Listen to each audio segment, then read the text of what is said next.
Hey student, study with Archana Sharma channel में आपका स्वागत है। देखिए, कॉन्स्टिट्यूशन की प्लेलिस्ट में मूल अधिकार पे टॉपिक्स चल रहे थे। आज हम बात करेंगे अनुच्छेद 32 संवैधानिक उपचारों का अधिकार। देखिए, मूल अधिकारों के संरक्षण का जो अधिकार है वो स्वयं एक मूल अधिकार है, अनुच्छेद 32। ठीक है। इसके महत्व को हम अंबेडकर जी की लाइन से समझ सकते हैं। अंबेडकर जी ने कहा कि ये अनुच्छेद ऐसा है जिसके बिना संविधान अर्थविहीन है ना। और संविधान की आत्मा और हृदय यह है, क्योंकि अगर ये नहीं होगा तो मौलिक अधिकार हनन होने पर कोई व्यवस्था नहीं है। तो मौलिक अधिकारों की एक तरह से हम कहें तो गारंटी, प्रभावी, सुलभ और संक्षेप उपचारों की व्यवस्था, संरक्षण की व्यवस्था अनुच्छेद 32 में वर्णित है।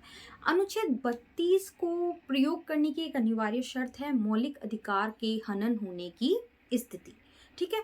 मतलब मौलिक अधिकारों का अगर हनन होता है तो अनुच्छेद 32 के द्वारा उच्चतम न्यायालय को 5 रिट्स जारी करने का अधिकार दिया गया है। 5 रिट्स कौन सी हैं? 5 रिट्स है बंदी प्रत्यक्षीकरण, परमादेश, प्रतिषेध, उत्प्रेक्षण, अधिकार परीक्षा। ठीक है। ये 5 रिट्स को एक ट्रिक से अगर आप याद करना चाहें, अगर नाम में कंफ्यूज होते हैं तो इस तरह से याद कर सकते हैं। बंदी परम के प्रति उठ अधिकार पूछ, बंदी परम के प्रति उठ अधिकार पूछ, बंदी प्रत्यक्षीकरण, परम परमादेश, प्रतिशेषण, उत्प्रेक्षण, अधिकार परीक्षा। ठीक है। तो बंदी परम के प्रति उठ अधिकार पूछ, इस तरह से आप 5 रिट्स के नाम याद कर सकते हैं। देखिए, कॉन्स्टिट्यूशन के अकॉर्डिंग अनुच्छेद 32 में तो संविधान ने उच्चतम न्यायालय को संविधान मौलिक अधिकार के हनन होने पर रिट जारी करने का अधिकार दिया, और अनुच्छेद 226 में उच्च न्यायालय को कुछ उद्देश्यों को लेकर रिट जारी करने के अधिकार दिए गए हैं। संसद विधि द्वारा उच्चतम न्यायालय को अन्य उद्देश्यों के लिए भी रिट जारी करने की शक्ति दे सकती है, और संसद ये जो शक्ति है ये किसी और अन्य न्यायालय को भी दे सकती है। हालांकि अभी तक ऐसा कुछ नहीं है, सिर्फ उच्चतम न्यायालय और उच्च न्यायालय के पास ही संविधान प्रदत्त ये शक्तियां हैं। अब हम बात करते हैं अनुच्छेद 32 और 226 में अंतर की। देखिए, अनुच्छेद 32 एक मौलिक अधिकार है। ठीक है। अनुच्छेद 32 एक मौलिक अधिकार है, वहीं 226 मौलिक अधिकार में वर्णित नहीं है। संविधान द्वारा उच्च न्यायालय को एक शक्तियां अनुच्छेद 226 के तहत दी गई है। क्लियर।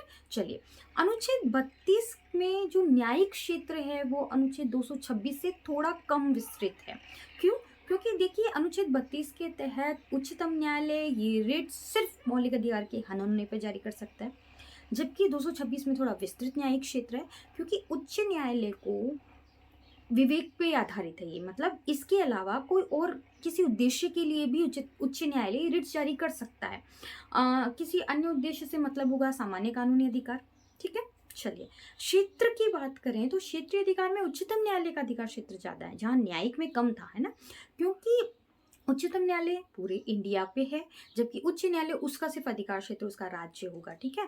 तो रिट्स की बात करें तो उच्चतम न्यायालय एक व्यक्ति या सरकार के विरुद्ध जारी कर सकता है, वहीं उच्च न्यायालय सिर्फ संबंधित राज्य या व्यक्ति अपने क्षेत्र में या उससे संबंधित कोई दूसरा राज्य, बस वहीं तक वो रिट जारी कर सकता है। ठीक है। तो इससे क्लियर हो गया है कि अनुच्छेद 32 एक मौलिक अधिकार है, उसके तहत मूल अधिकारों के संरक्षण के लिए उच्चतम न्यायालय को रिट जारी करने का अधिकार दिया गया है।